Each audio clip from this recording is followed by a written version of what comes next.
কোন উম্মতকে এক নেকির বিপরীতে 110 দেন নাই, একের বিপরীতে একই দিছেন। আমাদেরকে শুরুই করছেন 10-এর থেকে, এক করবে 10, এক করবে, সত্য তো? আরে জানেন তো এক করবে কয় লেখা হবে? হ্যাঁ, এটা দিয়ে আমাদের নবীজির মন ভরেন নাই, নবীজির মন ভরে নাই। যখন 10 শুনছেন তো উনি হাত উঠে দিয়া বলছেন জিদলি উম্মতি, আল্লাহ আমার উম্মতকে আর একটু বাড়ায়া দেওয়া যায় না? 10 বাড়ায়া দিছেন, এটা কি দিলেন? তা আল্লাহ বলছে 100, তা আবার বলছে আর একটু বাড়ায়া দেওয়া যায় না? তো বলছে 700, বলছে আর একটু বাড়ায়া দেওয়া যায় না? তো আল্লাহ বুঝা ফেলছে সংখ্যা বললে বন্ধু খালি বাড়াইতেই বলবে, এর জন্য আল্লাহ শব্দই নিয়ে আসছেন বিগাইরি হিসাব। আপনার উম্মত যদি আমাকে কোরা দেখাইতে পারে তাহলে আমি হিসাব ছাড়া দিব। হিসাব ছাড়া বোঝেন কি?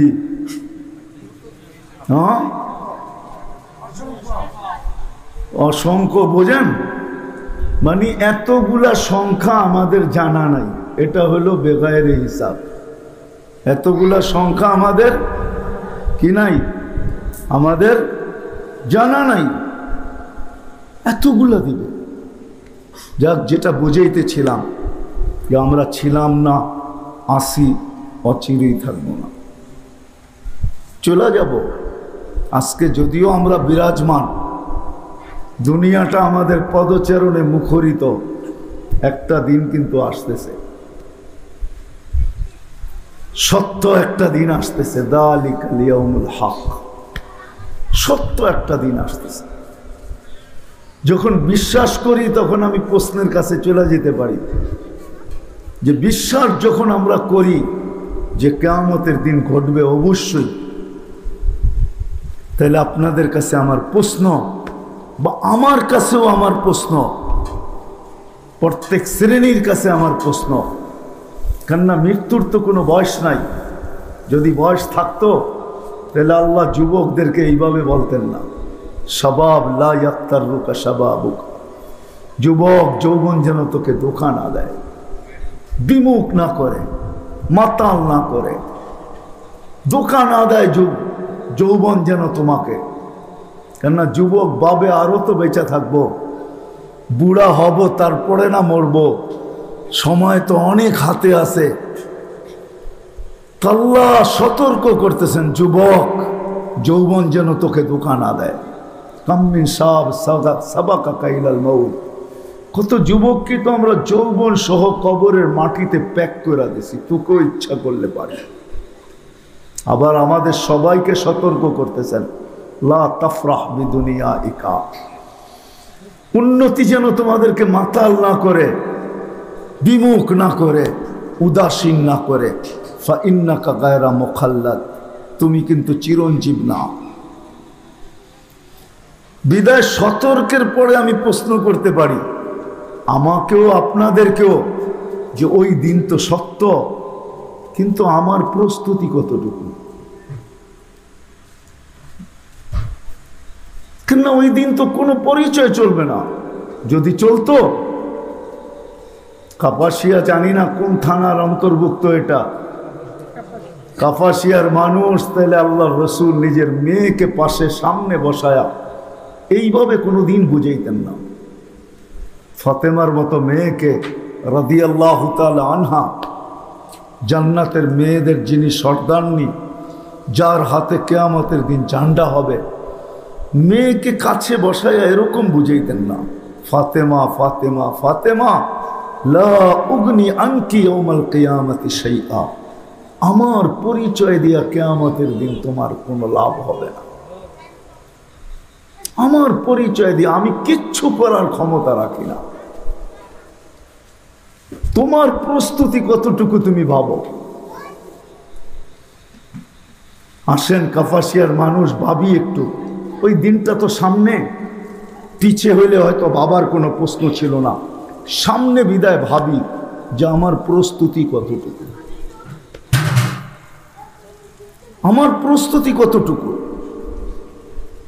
রাগ হয়ে যাবেন কিনা জানি না, গ্রামগঞ্জে ঘুরি তো, মাঝে মাঝে অট্টালিকা দেখলে দিলে একটা ধাক্কা লাগে। আপনাদেরই অঞ্চলেও পাওয়া যাবে হয়তো, গ্রামগঞ্জের বহুত বাড়ি আছে অট্টালিকার মতো, রাজপ্রাসাদের মতো, আছে না? হ্যাঁ, দেখলে মাঝে মাঝে বড় দুঃখ লাগে যে এই বাড়ির মানুষগুলা তো বড় নিষ্ঠুর হবে একদিন, এদের চেয়ে নিষ্ঠুর কেউ হবে না। প্রমাণ দিতেছি, যিনি এই বাড়িটা তৈরি করলো নিজের অর্থায়নে, সব কিছু অর্থ বিলীন করে দিয়া, 2 কোটি 4 কোটি 5 কোটি 10 কোটি 20 কোটি সব কিছু বিলীন করে দিয়ে অট্টালিকাটা তৈরি করলো। মরতে দেরি, বাড়ির মানুষগুলা যদি নিষ্ঠুর না হইতো তাইলে এই বাড়ির থেকে বাহির করে ওকে বাসতলায় দিয়া আসে, তো দিয়া আসে কি করে? বুঝলাম সাথে সাথে না দিত, 2-4-10 দিন রাইখা, যে তুমি জীবিত যখন ছিলা এই বাড়িতে তখনও তোমার একটা অনুভূতি ছিল, এখন মারা গেছো 2-4-10 দিন থাকো, একটা অনুভূতি নাও, মৃত্যুর পরে এই বাড়িতে তোমার অনুভূতি কিরকম। 10 দিন রাখতো। প্রযুক্তি তো চলে আসছে 10 দিন রাখার, মাসও রাখা যায় ইচ্ছা করলে, প্রযুক্তি চলে আসছে, প্রযুক্তি দিয়েই রাখতো। কেউ তো 2 ঘন্টাও রাখতে চায় না, চায় না কি? তাইলে ওই বাড়ির মানুষগুলাকে নিষ্ঠুর বলা চলে না? চলে না? কেমন নিষ্ঠুর, কেমন নির্দয়, কেমন মায়াহীন, কেমন দয়াহীন, যে নিজের সমস্ত সম্পদ দিয়ে একটা রাজপ্রাসাদ বানাইল। কিছুদিন এদের সাথে ছিল, এরাও গৌরব বোধ করত যে এই বাড়ির মালিক আমরা। বেচারা মরতে দেরি, বাসতলায় রেখে আসতে দেরি করে নাই। এটা হলো দুনিয়ার পরিচয়। এদের দুনিয়ার পরিচয় এখানে চলবে না। যদি চলতো তাহলে ফাতেমাকে এরকম বুঝাইতেন না। আচ্ছা, ফাতেমা রাদিয়াল্লাহু তাআলা আনহা বাদেই দিলাম, আল্লাহর রসুলের সবচেয়ে প্রিয় স্ত্রী। জানি না উলামা একমত হবে কিনা আমার সাথে, আর এই শব্দটা আল্লাহর জন্য শোভনীয় হবে কিনা এটাও জানি না। যে স্ত্রীর ঘটক স্বয়ং আল্লাহ, মনে হয় বুঝাইতে পারি না। চয়েস করছে কে? আল্লাহ। জিবরিল আলাইহিস সালাম ছবি নিয়ে আসছে, খুলায় যখন দেখাইছেন তো আল্লাহর রসুল বলছে ছবি নিয়ে আসা হয়েছে তোমার আমার কাছে। পর্দার থেকে যখন খুলা দিছে তো তাকায় দেখি, ফাইদা আনতিয়া হুমায়রা, হুমায়রা তোমার ছবি আম্মা জান আয়েশা রাদিয়াল্লাহু তাআলা আনহা। যেই মেয়ে চয়েস করছেন আল্লাহ। কে? আল্লাহ। আল্লাহ আল্লাহ। ওই আম্মা জান যার ঘর এখনো জান্নাত, যখন আল্লাহর রসুল ছিলেন তখনও জান্নাত, এখনো জান্নাত। সত্য তো? যখন ছিলেন দুনিয়াতে তখনও, এখনো, কালকেও জান্নাত।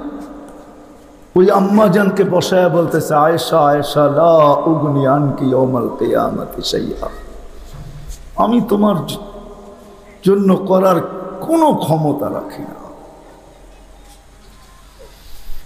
যেই রসুলের হাতের ছোঁয়া লাগলে দুনিয়ার আগুন একটা সুতা জ্বালানোর ক্ষমতা রাখে না।